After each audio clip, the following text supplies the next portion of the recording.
주님은 나의 최고봉 11월 15일 묵상을 시작하겠습니다. 오늘의 제목은 성숙한 성도의 삶입니다. 오늘의 말씀을 읽겠습니다. 요한복음 21장 21절에서 22절입니다. 이에 베드로가 그를 보고 예수께 여짜오되 주님, 이 사람은 어떻게 되겠사옵나이까? 예수께서 이르시되 내가 올 때까지 그를 머물게 하고자 할지라도 내게 무슨 상관이냐? 너는 나를 따르라 하시더라. 아멘. 우리가 신앙생활을 하면서 시험을 드는 대부분의 이유는 사람 때문입니다. 우리가 말씀적으로 또 이론적으로는 우리가 신앙생활하면서 하나님에게만 초점을 맞추어야 된다는 것을 알고 있습니다. 그런데 또 공동체 안에서 어울려서 신앙생활하다 보면 자연스럽게 다른 사람과의 관계에 초점을 맞추게 됩니다. 어떤 경우는 내가 그 사람을 너무 의지하기도 하고, 또 반대로 어떤 사람이 나를 너무 의지하기도 하면서 이 과정에서 때로는 위로도 받고 도움도 받지만 어떤 때는 실망도 하고 또 시험에 들기도 합니다. 그러기에 우리가 교회 안에서 공동체 안에서 다른 사람과 어울려서 신앙생활하지만 우리의 초점은 하나님에게 있어야 됩니다. 사람과의 관계보다 하나님과 나와의 관계가 항상 우선되어야 되고 그곳에 초점을 맞춰야 됩니다. 오늘 읽은 요한복음 말씀은 베드로와 예수님의 대화의 내용입니다. 예수님은 부활하셔서 베드로가 있는 갈릴리까지 내려오셨습니다. 그리고 베드로에게 어린 양을 먹이라는 사명을 주셨습니다. 그리고 마지막에는 베드로가 어떤 생을 살지 그리고 어떻게 마감할지를 이야기합니다. 오늘 읽은 본문 전에 요한복음 21장 18절에서 19절에는 이런 말씀이 있습니다. 내가 진실로 진실로 내게 이르노니 내가 젊어서는 스스로 띠띠고 원하는 곳으로 다녔거니와 늙어서는 내 팔을 벌리리니 남이 내게 띠띠우고 원하지 아니하는 곳으로 데려가리라. 이 말씀을 하심은 베드로가 어떠한 죽음으로 하나님께 영광을 돌릴 것을 가리키심이로라. 이 말씀을 하시고 베드로에게 이르시되 나를 따르라 하시니 이 말씀을 듣고 베드로가 어떻게 반응했을까요? 순종했을까요? 아니면 거부했을까요? 그런데 베드로는 예수님과의 관계에서 순종과 거부에 초점을 맞추기보다 다른 사람이 예수님과 어떤 관계가 되는지 그것을 궁금해합니다. 오늘 읽은 21절 말씀을 보니까 이에 베드로가 그를 보고 예수께 여짜오되 주님, 이 사람은 어떻게 되겠사옵나이까? 여기서 이 사람은 학자들이 주로 이제 요한이라고 추측을 합니다. 이에 대해서 예수님께서 22절에 예수께서 이르시되 내가 올 때까지 그를 머물게 하고자 할지라도 내가 무슨 상관이냐? 너는 나를 따르라. 예수님께서는 베드로가 요한에게 관심을 갖기보다 예수님과 베드로의 관계에 먼저 관심을 가지길 원했습니다. 우리 역시 신앙생활에서 먼저 초점을 맞춰야 될 것이 나와 예수님과의 관계입니다. 다른 사람에게 너무 관여하다 보면 실망하거나 시험에 들 수가 있습니다. 오늘 묵상을 통해서 이 부분을 깊이 묵상해 보시기 바랍니다. 오늘의 묵상입니다. 우리가 배워야 하는 어려운 교훈 중 하나는 다른 사람의 삶에 간섭하지 말아야 하는 것입니다. 그러나 우리는 이 교훈을 완강하게 거절합니다. 섣부른 도움이 위험이 될 수 있다는 것을 깨닫는 데는 오랜 시간이 걸립니다. 즉 섣부른 도움이 다른 사람을 향한 하나님의 섭리를 방해합니다. 어떤 사람이 고통당하는 것을 볼 때 당신은 말합니다. 그 사람이 고통을 받아서는 안 돼. 내가 그 사람이 고통받지 않도록 도와야겠다. 이런 식으로 당신은 하나님의 뜻 가운데서 허락된 일을 막으려고 당신의 손을 펼치는 것입니다. 그러면 하나님께서는 말씀하십니다. 내게 무슨 상관이냐? 만일 당신이 영적으로 침체되어 있다면 절대로 그 상태에 머물지 말고 하나님의 임재 가운데로 나아가 영적 침체의 이유를 발견하십시오. 아마도 당신은 당신이 다른 사람의 삶에 간섭했기 때문에 영적 침체에 빠지게 된 것을 발견하게 될 것입니다. 제한을 할 권리가 없으면서도 제한했고 충고할 권리가 없으면서도 충고했던 것입니다. 당신이 다른 사람에게 충고를 해야 할 때는 하나님께서 성령을 통해 당신을 직접 깨닫게 하실 때입니다. 그때 성령은 당신을 통해 그 사람을 충고하실 것입니다. 따라서 당신이 할 일은 하나님과 바른 관계를 유지하는 것입니다. 그러면 하나님의 분별의 지혜가 당신에게 임해서 당신은 언제나 다른 사람을 위한 복의 통로가 될 것입니다. 우리는 의식적인 세계의 한계 내에서 살아갑니다.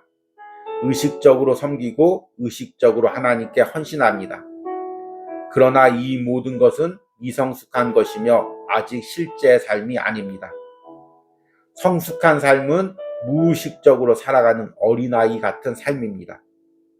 우리가 하나님께 온전히 드려지면 그분께 쓰임을 받고 있다는 의식마저 들지 않습니다.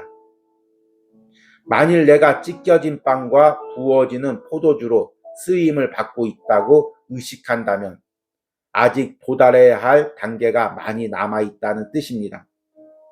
그러나 그 단계에 도달하면 자신에 대한 그리고 하나님께서 나를 통해 무엇을 하는지에 대한 모든 의식이 사라집니다. 성도는 의식적으로 성도가 되는 것이 아닙니다.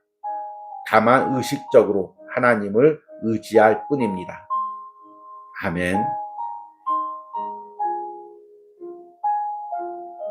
우리가 그리스도인이 되면 복음을 통해서 다른 사람에게 선한 영향을 미쳐야 된다는 의무감을 가지게 됩니다.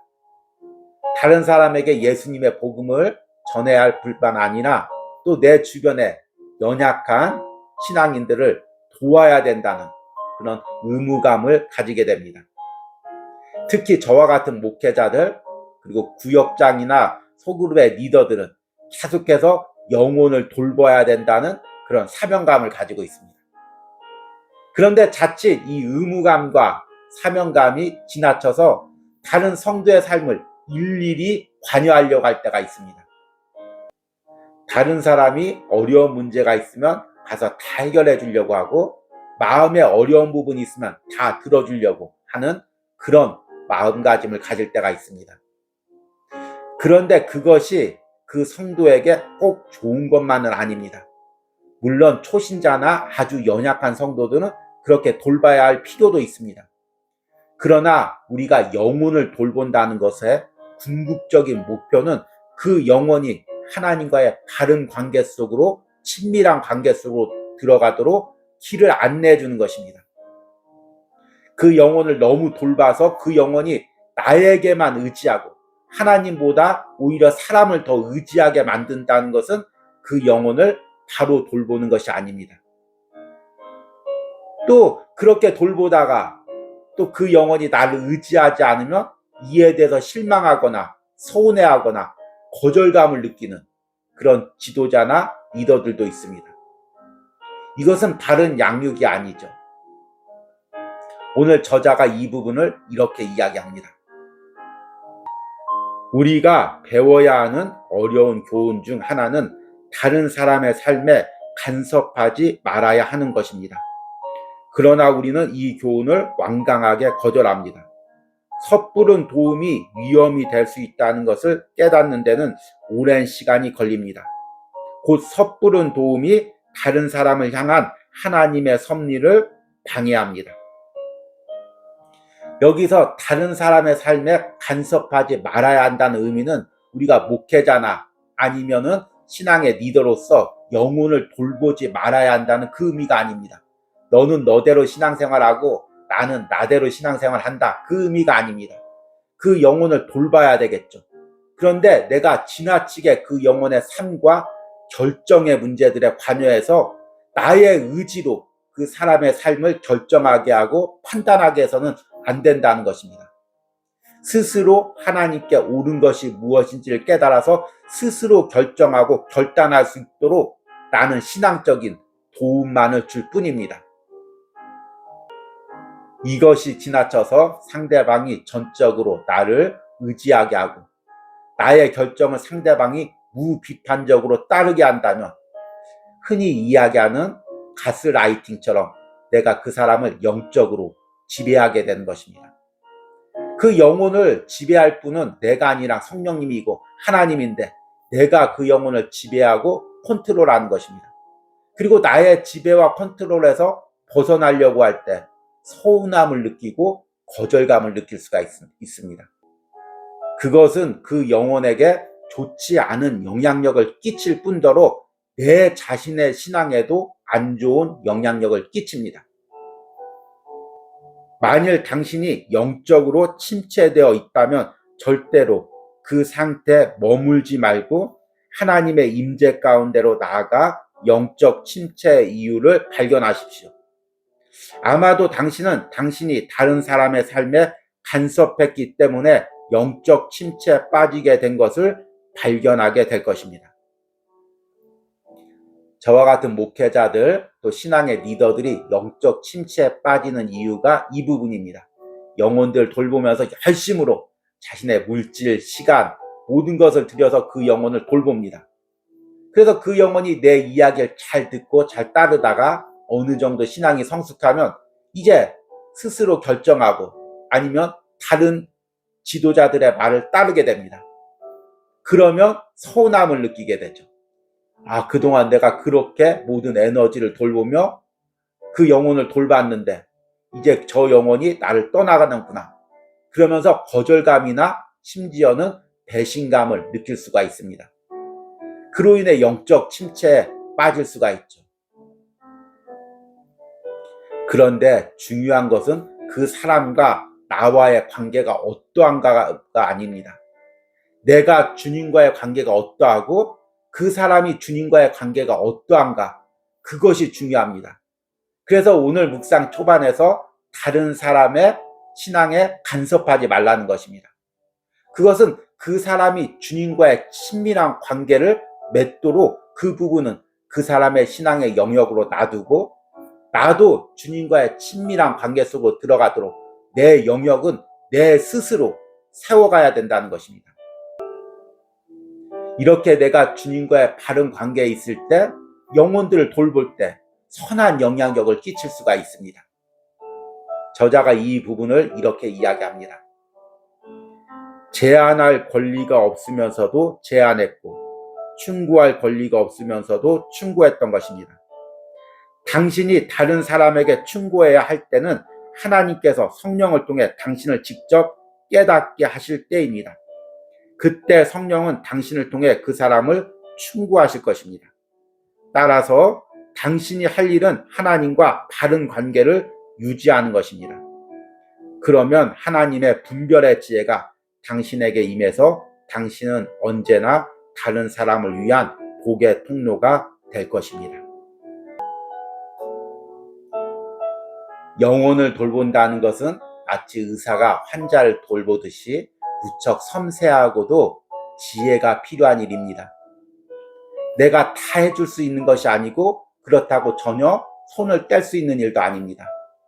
매 순간 하나님께 기도하면서 하나님의 인도를 받으면서 그 영혼이 하나님과 가까워지도록 돕는 역할을 하는 것입니다. 여러분들이 이런 역할을 은혜로 잘 감당하기를 소망합니다. 오늘의 적용 질문입니다. 내가 성도를 돌보면서 내 지나친 열심으로 상대방이나 내 자신에게 안 좋은 영향력을 끼친 부분은 무엇이 있습니까?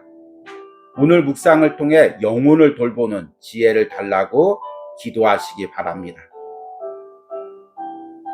우리 기도하겠습니다.